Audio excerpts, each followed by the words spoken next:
a créé le changement de voix, c'est bien le studio de Congo Liberty, où nous avons l'opportunité d'assister à l'arroseur arrosé. Et aujourd'hui, nous donnons la parole à Mingwa. Bonjour. Cher Mingwa, vous êtes un activiste très bien connu sur la place de Paris. Vous avez un impact sérieux sur la situation au pays. Aujourd'hui, vous êtes en qualité d'interviewé. Quelles sont les raisons qui vous poussent à vous exprimer aujourd'hui? Alors d'abord, je tiens à vous remercier, vous qui faites partie de l'équipe de Congo Liberty, et puis je tiens aussi à remercier tous les contributeurs du site Congo Liberty, sans qui on n'aurait pas pu faire grand-chose, mais aussi tous les internautes qui contribuent à la réputation du site Congo Liberty.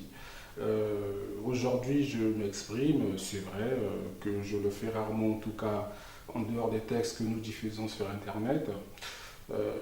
Je le fais quand j'ai un tout petit peu de temps parce qu'on a des activités professionnelles qui font qu'on est pleinement occupé. Et puis, lutter contre un pouvoir dictatorial n'est pas un show permanent sur les réseaux sociaux ou sur Internet. Donc, il y a beaucoup de discrétion qu'il faut avoir et on essaie d'être à la hauteur des événements, tout simplement. À la hauteur des événements, et un événement qui pointe à l'horizon, ce sont les élections de 2021. Qu'en pensez-vous? Alors au sujet des élections de 2021, j'ai déjà apporté une réponse dans le courrier que j'ai rédigé à l'intention de mon cher grand frère Limbongo Ngoka lorsqu'il a sous-entendu qu'il se présenterait aux élections de 2021, dans laquelle, mais je vais le rappeler, je disais tout simplement que 2021 était le carrefour des truands, des voleurs et des tontons à coups. Parce qu'on ne peut pas comprendre que dans un pays comme le nôtre, que des gens parlent de l'élection de 2021, si ce n'est pas pour accompagner M. Denis Sassou Nguesso, je ne vois pas en quoi cela peut servir. Mais qu'à cela ne tienne, moi je vais plutôt être dans une autre démarche. Une élection présidentielle en 2021, pour faire quoi? Alors on parle de 2021, il faut aussi que les Congolais se posent des questions. 2021 se présentait contre M. Denis Sassou Nguesso. Il faut rappeler que M. Denis Sassou Nguesso est arrivé au pouvoir à l'issue d'un massacre de milliers de Congolais avec l'appui de M. Jacques Chirac, l'Africain qui est décédé il y a 2 jours. Donc M. Denis Sassou Nguesso arrive au pouvoir en enjambant les cadavres de milliers de Congolais et cette personne a en parallèle privatisé les richesses du pays qu'il a finalement dilapidées, en tout cas dans son entièreté. Aujourd'hui, M. Denis Sassou Nguesso ne doit son salut qu'au poste de président de la République illégitime, bien sûr, mais c'est un statut qui lui permet d'avoir une immunité à travers le monde. Donc tout simplement, M. Denis Sassou Nguesso est arrivé au pouvoir par la force, il repartira par la force. Et ceux qui nous parlent aujourd'hui d'élections présidentielles, à défaut de le savoir, je pense que quand on va à un rendez-vous comme celui-là, à moins qu'on soit un plaisantin, on prend quand même différentes informations. Donc voilà, en ce qui concerne 2021, pour moi ça n'a pas lieu d'être. Et j'aimerais aussi qu'on analyse 2021 par rapport à une autre analyse. Alors, il y a eu des élections en 2016, des élections présidentielles. Ça s'est terminé par le génocide d'Hilary dans le Pool. Ça s'est terminé par M. Denis Sassou Nguesso qui avait recueilli 8% des suffrages. Il a donc massacré dans le Pool comme un écran de fumée pour amuser la galerie, mais c'était vraiment au prix du sang de milliers de Congolais. M. Denis Sassou Nguesso a emprisonné M. Mokoko et M. Okombi Salissa. Il y a eu d'autres assassinats politiques. Tout ça pour dire que en 2021, pour ceux qui parlent de 2021, les Congolais, parce que nous avons des remontées tous les jours puisque nous traitons l'information, ne repartiront tout simplement pas aux urnes. Donc si vous allez avec M. Denis Sassou Nguesso Les Congolais ne sont pas dupes, ils savent qu'en 2016, leur victoire a été volée, qu'ils ont été massacrés, que leur suffrage ne compte pas du tout. Donc M. Denis Sassou Nguesso, j'ai envie de dire, ne pourra, sur le plan du suffrage, que gagner une élection puisque ses partisans vont se mobiliser et vous comprendrez que les Congolais ne se mobilisent pas. Ça, c'est la première des choses. Ensuite, la deuxième chose, c'est que quand on va aux élections avec un dictateur, la question n'est pas de gagner dans les urnes. La question est de savoir, lorsque le dictateur va se déclarer vainqueur, qu'est-ce que vous faites après? Et on a vu en 2016 ce qui s'est passé. On a vu ce qui s'est passé. Vous êtes contre des élections factices, vous êtes contre une farce électorale, des élections gagnées d'avance. Et quelle est la solution que vous proposez? Alors la solution qu'on propose, comme on l'a dit, M. Denis Sassou Nguesso ne partira du pouvoir que par la force. Après, nous ne sommes pas, en tout cas pour ma part, je ne suis pas un militaire, mais j'applaudirai toute démarche ou de révolution de palais ou d'un coup d'État, il faut dire les choses comme elles sont. Mais moi, en tant que civil, j'appelle à une révolte populaire. Maintenant, ce sont des choses sur lesquelles on ne peut pas s'appesantir ici, vous comprendrez pourquoi. Maintenant, si demain il y a une révolution, si demain il y a un coup d'État, nous opposerons quand même aux militaires qui arriveront demain au pouvoir certaines choses. Et c'est dans ce sens-là que nous travaillons. Et la solution qui est la nôtre, c'est de proposer une transition politique, pacifique, sans M. Denis Sassou Nguesso au Congo-Brazzaville. Une transition, vous êtes partisan d'un départ musclé. Qu'est-ce que vous m'opposerez si je vous dis que lorsqu'on commence une solution musclée, on sait ce qu'on fait, comme en Libye, comme en Syrie, comme en Irak. On commence, on le sait très bien. On se dit, bon, c'est une opération. Et même à Brazzaville, le 5 juin 1997, je crois que les protagonistes pensaient que c'était une promenade de santé. Mais on a vu que de juin 1997 à octobre 1997, c'est un laps de temps qui a coûté beaucoup en vie humaine. Et donc, on voit ce qui s'est passé en Libye, on voit ce qui se passe en Syrie actuellement. Est-ce que vous n'avez pas, en proposant des solutions musclées, vous ne pensez pas que des choses peuvent déraper? Les choses peuvent déraper lorsqu'elles ne sont pas proposées, mais de toutes les façons, vous avez suivi avec moi le procès des généraux. Au-delà de ce qu'on a bien voulu retenir sur l'avenir d'Emboshi, lorsque des militaires préparent un coup d'État, ils le font entre eux, ils ne vont pas appeler des civils, donc il y a forcément au sein du pouvoir, des choses qui se trament, mais ce n'est pas nous qui dirons non. Je suis juste en train de vous dire que le jour où nous nous réveillons, et j'espère qu'un jour, très rapidement, la chaîne de radio RFI va nous l'annoncer, que M. Denis Sassou Nguesso a pris la poudre d'escampette, nous applaudirons. Après, nous militons pour une révolution populaire et pacifique. Après, une fois qu'on a dit ça, il y a tout un travail à faire. Je sais que c'est difficile, mais juste pour vous dire, c'est que on a eu la conférence nationale et la conférence nationale est le fruit d'une mobilisation des travailleurs congolais. Je puis vous dire que lorsque le mot d'ordre de désobéissance civile, de ville morte a été lancé après les élections de 2016, si tout le peuple congolais avait suivi, M. Denis Sassou Nguesso serait déjà parti. Donc, nous travaillons pour une solution où tous les Congolais sortent dans la rue, pas seulement les sudistes, mais les nordistes aussi. J'allais vous poser cette question. Quand vous parlez de l'union, de la sortie en masse ensemble, est-ce que vous n'avez pas le sentiment aujourd'hui que quelque part ça coince entre le nord et le sud? Mais c'est la question, si vous voulez, qui aurait dû être posée. Pas parce que les nordistes n'étaient pas sortis dans la rue, là quand je parle des nordistes de Brazzaville Nord, il y a eu une désobéissance civile qui avait commencé au bord de l'Atlantique à Pointe-Noire et qui s'est arrêté à Bakongo. Donc il y avait forcément un problème du côté des quartiers nord de Brazzaville. Après, peut-être que le pouvoir avait suffisamment mobilisé des engins armés pour dissuader les populations, mais lorsqu'il y a un premier échec, il faut remettre, si vous voulez, une couche en ayant analysé en amont qu'est-ce qui n'a pas marché la première fois. Il y a eu un premier essai, il n'y en a pas eu un autre, et on voit que ceux qui avaient appelé à cette désobéissance civile-là se sont retrouvés dans l'opposition officielle de M. Denis Sassou Nguesso. Et c'est là que j'en appelle aux citoyens congolais. Il faut demain que les mots d'ordre soient, comme dans les autres partis, des mots d'ordre qui viennent de la société civile.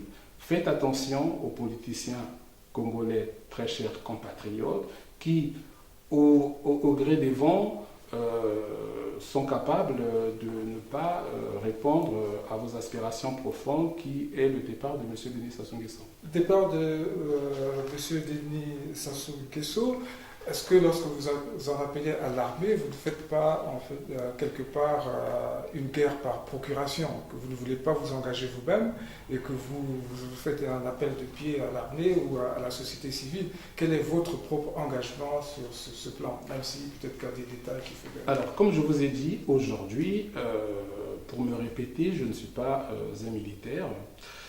Il y a deux choses. On sait tous que même les généraux, les colonels qu'on voit dans le système Denis Sassou Nguesso sont en fait en insécurité permanente parce que du jour au lendemain, le prince peut arriver, prendre ou leur épouse, ou leur fille, ou même leurs biens. Donc, c'est des gens aujourd'hui qui se sentent en insécurité. Et pour preuve, vous ne pouvez pas discuter, même en off, avec tous ces généraux, tous ces militaires qui sont dans l'armée de M. Denis Sassou Nguesso, parce qu'ils ont peur. Donc, je pense que la nature humaine voudrait qu'ils s'émancipent de tout ça. Et ils veulent bien s'émanciper de tout ça, sauf que le système les étouffe. Pour ma part, j'en appelle à une transition politique, démocratique, pacifique, sans M. Denis Sassou Nguesso. Cette transition doit être le plus petit commun multiple des démocrates congolais. Pourquoi je le dis? Parce que tout le monde parle d'une transition au Congo-Brazzaville, mais on voit bien que nous ne sommes pas, sur le contenu en tout cas, il y a beaucoup de divergences. Et il faut qu'on ait, nous, patriotes et démocrates congolais, un plan commun qui va faire que demain, quel que soit le parti dans lequel on se trouve ou le bord politique dans lequel on se trouve, on a un minimum à partager ensemble. Pour aller un peu plus loin dans le sujet, la France joue un rôle de premier plan en Afrique francophone, rien que par le biais de la monnaie, par exemple, le franc CFA, mais aussi beaucoup plus dans la géopolitique. D'aucuns diront que les responsables africains sont désignés à Paris. Qu'est-ce que vous pensez de cette éventualité? Est-ce que les Français aujourd'hui ont un homme déjà prêt pour remplacer Denis Sassou Nguesso? Oui, les Français ont un militaire pour remplacer M. Denis Sassou Nguesso. Pour ceux qui fréquentent un tout petit peu les bons milieux, ils le savent. Je ne vais pas le citer ici. Dans tous les cas, il n'y a que les Congolais pour penser que les puissances occidentales, en particulier la France, n'a pas de plan B et voit bien qu'au vu de l'âge du capitaine, il faut préparer quelqu'un. Il faut aussi que les Congolais prennent conscience, mais là, je ne vais pas, vous comprendrez, m'appesantir sur ce sujet-là, que le pouvoir de M. Denis Sassou Nguesso est un pouvoir militaire, avec une apparence civile. Ce pouvoir, en tout cas ce système qui a été militarisé à outrance, ne peut, en tout cas dans le choix des Occidentaux, puisqu'on est en train de parler du profil choisi par les Occidentaux, il est effectivement militaire. Parce qu'il n'y a qu'un militaire qui peut aujourd'hui succéder à M. Denis Sassou Nguesso. Je ne citerai pas son nom. Je sais qu'il suit Congo Liberty et il sait de quoi je parle. C'est pour vous dire, et le peuple congolais n'est pas dupe, pourquoi le peuple congolais s'est mobilisé Pourquoi il y a eu un engouement derrière la personne du général Mokoko? Tout simplement, au-delà des bonnes intentions, c'est parce qu'il avait un profil militaire. Donc les Congolais savent que celui qui peut croiser le fer à M. Denis Sassou Nguesso directement doit être un militaire. Donc voilà rapidement présenter la situation. En résumé, vous nous donnez l'impression que le Congo est dans une fatalité militaire. Ce sera une junte au pouvoir qui sera au service des intérêts français et le peuple congolais ne verra que du feu. Non, ce n'est pas ce que je suis en train de vous dire. Vous m'avez posé la question de savoir si la France avait déjà un poulain, si ma mémoire ne me trahit pas. J'étais en train de vous expliquer qu'au vu de ce qui s'est passé en Libye, au vu de ce qui s'est passé en Irak, on a bien vu qu'un changement non maîtrisé peut entraîner le chaos. Donc,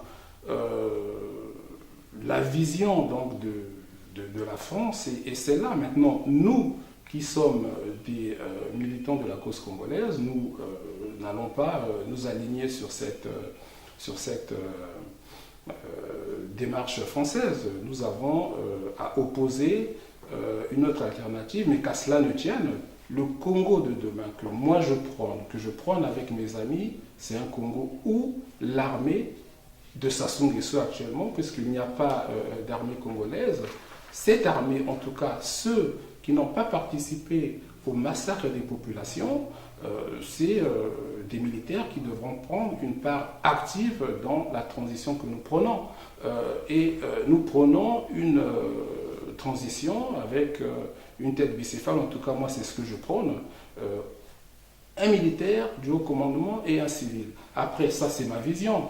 On va ouvrir un grand débat sur la transition politique au Congo-Brazzaville sans M. Denis Sassou Nguesso, où nous allons définir une ligne directrice qui va faire en sorte que les Congolais aient une vision claire de ce que nous proposons. Comme je vous le disais, il faut qu'on ouvre ce débat. Certains disent que ce débat arrivera après le départ de M. Denis Sassou Nguesso. Ce sont tout simplement des compatriotes qui, de bonne foi, ne connaissent pas, en tout cas n'ont pas fait l'effort pour s'imprégner de tout ce qui s'est passé dans d'autres pays. Je vais vous prendre l'exemple de l'Algérie. Lorsqu'on parle des accords d'Évian, on parle souvent de la fin de la guerre, on parle de l'armistice, en tout cas de la fin de la guerre. Et ce que les gens oublient, c'est qu'à Évian, qui n'a été que la signature des accords, il y a eu, avec la fin des hostilités, beaucoup des accords de coopération sur le pétrole, sur l'agriculture avec la France, et c'est ce qui fait que l'une des conditions de la France était que les essais nucléaires de la France continuent dans le Sahara algérien, et c'est seulement après qu'ils sont partis dans le Pacifique français. Tout ça pour dire que lorsqu'on est dans une lutte de libération, vous avez une branche militaire en Algérie, c'était celle de M. Boumedienne, qui ensuite a renversé M. Ben Bella, mais vous avez aussi une branche politique qui réfléchit sur l'avenir du pays. Donc il ne faut pas attendre, il n'y a rien d'incompatible. Donc aujourd'hui, nous civils qui sommes pour la restauration de la démocratie au Congo, il faut qu'on réfléchisse sur l'avenir du pays après Sassou, et c'est là où j'en appelle aux Congolais que l'après-Sassou se prépare aujourd'hui, parce que si nous ne le faisons pas, demain, l'échec d'une transition ramènera forcément la dictature d'Nguesso qui a accumulé toutes les richesses du pays. L'avenir du Congo, mais dans l'avenir du Congo, il y a aussi l'avenir des Moshi. Qu'est-ce que vous en dites? Alors, l'avenir des Moshi, je ne sais pas comment vous l'aviez compris, en tout cas pour ma part, bien que M. Denis Sassou Nguesso a formaté les esprits, j'ai compris une inquiétude de la part des généraux Nyangambwala et Dabira. Moi, je l'entends qu'ils ont fait tellement de mal aux Congolais. Et c'est vrai, on voit bien dans les nominations, on voit bien dans le génocide des Laris dans le Pou, on le voit bien dans l'apartheid ethnique qui a été imposé aux autres communautés, qui a une inquiétude parce qu'ils sont conscients du mal qu'ils ont fait. Mais comme vous le savez, et dans chaque communauté ou sous-région, il y a eu des pouvoirs. On voit bien par exemple que sous les Souba, on a on a communiqué sur le fait que c'était le pouvoir des Babembe. Moi, je suis Babembe, je n'ai jamais profité du pouvoir de l'Issouba, ni mon père, ni ma mère, et j'en connais beaucoup. Au-delà, on va parler du pouvoir des Nibolais, comme on dit, ou des gens du Grognari, mais aller dans le Grognari pour voir combien ont profité du pouvoir de l'Issouba. On peut dire la même chose pendant la transition de Milongo, où on a dit que c'était la politisation du pouvoir. Donc, les Mboshi, dont on parle, sont aussi victimes du pouvoir de M. Denis Sassou Nguesso. Parce que lorsque ces communautés Mboshi vont à l'hôpital général ou dans les dispensaires de la ville, ils sont aussi victimes que ceux du sud du pays. Donc, pour moi, on peut comprendre qu'il y ait une certaine, entre guillemets, sympathie ou peur suite au départ de M. Denis Sassou Nguesso, mais la transition que nous prenons, c'est une transition qui doit apaiser, qui doit faire des propositions, et on en appelle à tous les Congolais, à toutes les bonnes volontés. Nous allons communiquer à ce sujet, mais juste pour rebondir sur les grandes idées de l'apaisement au pays, il y a le problème des institutions. Aujourd'hui, n'importe qui au Congo peut se lever et dire que voilà, je suis candidat à une élection présidentielle. Pourquoi? Parce que cette institution-là concentre tout le pouvoir, et sans qu'on ne se rende compte, inconsciemment, les Congolais ont intégré le fait que la présidence de la République est une institution où on peut se permettre tout et n'importe quoi. Et c'est pour ça qu'on doit se poser la question. Est-ce que cette institution-là est utile pour le pays? Moi, je peux vous dire que si on garde l'institution de la République telle qu'elle est aujourd'hui, les guerres civiles que nous avons connues dans notre pays vont continuer sans M. Denis Sassou Nguesso. Je vais vous prendre deux exemples. Je disais qu'on a vu sous la transition deux communautés, Congo et Lari, pratiquement s'affronter. Nous qui sommes de Bas-Congo, on a bien vu cela. Je vais prendre un autre exemple. Au niveau des partisans de M. Pascal Lissouba, lorsque M. Pascal Lissouba rentre à Nairobi après son échec à la primature de la transition, M. Lissouba nomme M. Dominique Matanga, professeur à l'époque d'université, secrétaire général de son mouvement. Arrivé à Nairobi, M. Pascal Lissouba, dans une espèce d'imbroglio, avait nommé, en tout cas, ça reste encore flou, M.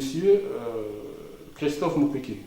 Alors, pourquoi je vous parle de ça? M. Christophe Mukwege, qui est Babembe du centre de Muyonzi comme moi et Mingwa. Vous avez M. Matanga, qui est un Minkenge, donc à mi-chemin entre la gare de Bouansa et Muyonzi. On a vu au sein du district des noms d'oiseaux circuler entre les Minkenge et les Babembe. Tout ça pour dire quoi?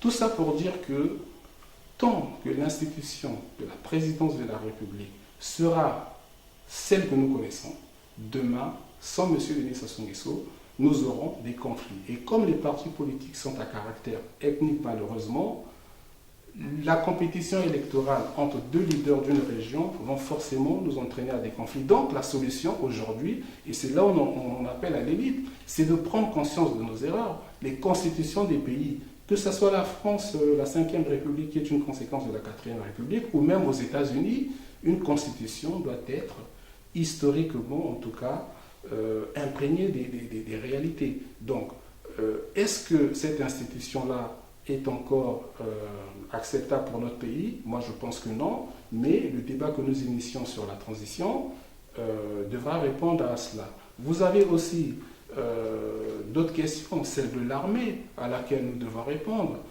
Vous avez la question du pétrole à laquelle nous devons répondre. Donc, le débat sur la transition que nous initions est un débat où nous allons échanger, nous allons définir les champs d'action sur lesquels nous allons travailler.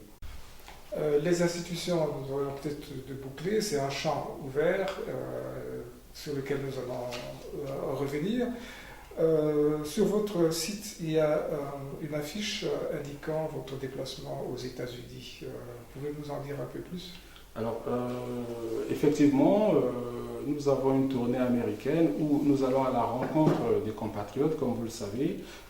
Paris n'a pas le monopole du combat politique. Et nos compatriotes qui vivent aux États-Unis se sont massivement mobilisés lorsqu'il y a eu la modification de la Constitution, lorsqu'il y a eu les élections contestées et surtout lorsqu'il y a eu des négociations entre le Congo et le FMI. Donc il faut aussi rendre à César ce qui est à César. Je connais beaucoup de gens aux États-Unis qui sont dans l'action et donc nous allons à leur rencontre pour leur parler des enjeux et de l'avenir du Congo, donc de la transition que nous prenons et aussi rencontrer des organisations américaines de la société civile avec lesquelles nous travaillons déjà. Nous allons rencontrer quelques hommes politiques américains et nous allons comme ça commencer à initier des déplacements à travers le monde parce que la transition que nous prenons doit être une dynamique populaire et la diaspora qui doit comprendre quel est son rôle. Une diaspora doit être le creuset de la réflexion. Une diaspora doit être la continuité de ce qui se passe sur place, mais malheureusement, pour ma part, on n'a jamais trouvé de symbiose avec les hommes politiques sur place et les membres de la société civile. Une diaspora doit pouvoir lever des fonds pour faire du lobbying afin d'expliquer la situation du Congo. Donc, nous allons discuter avec nos amis aux États-Unis où nous allons rester pratiquement une semaine. Nous allons organiser avec eux ce que moi j'appelle des flex meetings, c'est-à-dire que des rencontres en one-to-one ou en petits groupes, parce que comme vous le savez, les États-Unis sont un pays où la communauté congolaise est très active. Donc, nous sommes à Raleigh-Durham du 11 au 13 octobre. Ensuite, nous enchaînons le 15 à Washington et puis le 16, nous sommes à New York. Donc, au vu du dynamisme professionnel des compatriotes, c'est vrai que ça va être assez fastidieux à organiser, mais toutes les informations sont sur le site Congo Liberté. N'hésitez pas à nous contacter pour cela. Et nous allons organiser à Paris, le 27 octobre, une grande rencontre pour initier le débat de la transition démocratique au Congo-Brazzaville qui s'entend sans M. Denis Sassou Nguesso. À ce sujet, n'ayez aucune crainte. C'est-à-dire que ceux qui sont invités à ce débat doivent savoir qu'ils viennent pour discuter d'un après Sassou Nguesso, sans Denis Sassou Nguesso, et la transition s'entend comme une solution pour le pays. Vous êtes bien sûr Congo Liberty, lentement mais sûrement vous touchant à la fin. Et est-ce que vous avez un mot de la fin et certainement en langue Kikongo et Lingala comme vous l'avez suggéré? Alors, Bambanya Mounou, Mambia Bois la Beto ke Mambu ya Ngolo.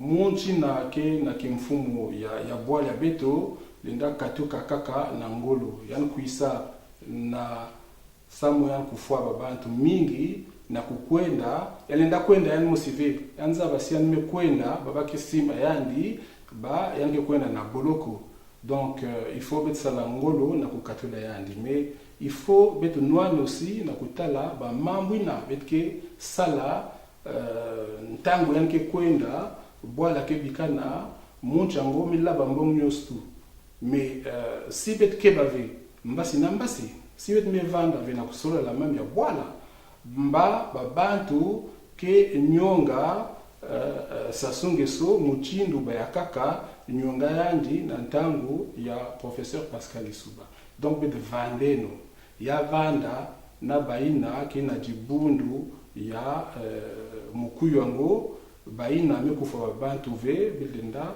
ku solo na bawo ba papa ba mama bandiko boye bachi mboka ekufi lobi ata Sassou Nguesso atiki mboka atiki kimokonzi tokozala lokola bangamba mbongo nyoso ya mboka ayibi mboka eza lisusu malamu te soki tovandi te mpona koloba mais Sassou Nguesso ntango azalaki awa azalaki koboma bato botala tokobongisa makambo yango ndenge nini botala bato oyo ya le sud Sassou Nguesso azalaki konyokola bango bon bondima mpe ke bato oyo banyokoli babomi botala mpe ti baza na makambo ebele ya koloba mais soki tovandi te soki tovandi te mpona koloba makambo ya mboka boyeba ke mboka na biso ekokende kaka na koboma bato tozala bato ya sikisiki tovanda mpo tobongisa makambo ya mboka ezala basoda ezala bacivile ezala baétudiant fo mboka yango eza ya biso nyonso tolongola Sassou Nguesso bongo tosolola. Vous étiez bien sur Congo Liberty et nous avons touché à la fin de l'émission. Nous remercions Mingwa et nous espérons qu'il sera de retour un peu plus fréquemment sur ce plateau pour développer tout ce qu'il est en train de concevoir maintenant et tout ce qu'il a proposé. Merci. Je vous remercie et soyez sûrs que nous serons dorénavant sur Congo Liberty.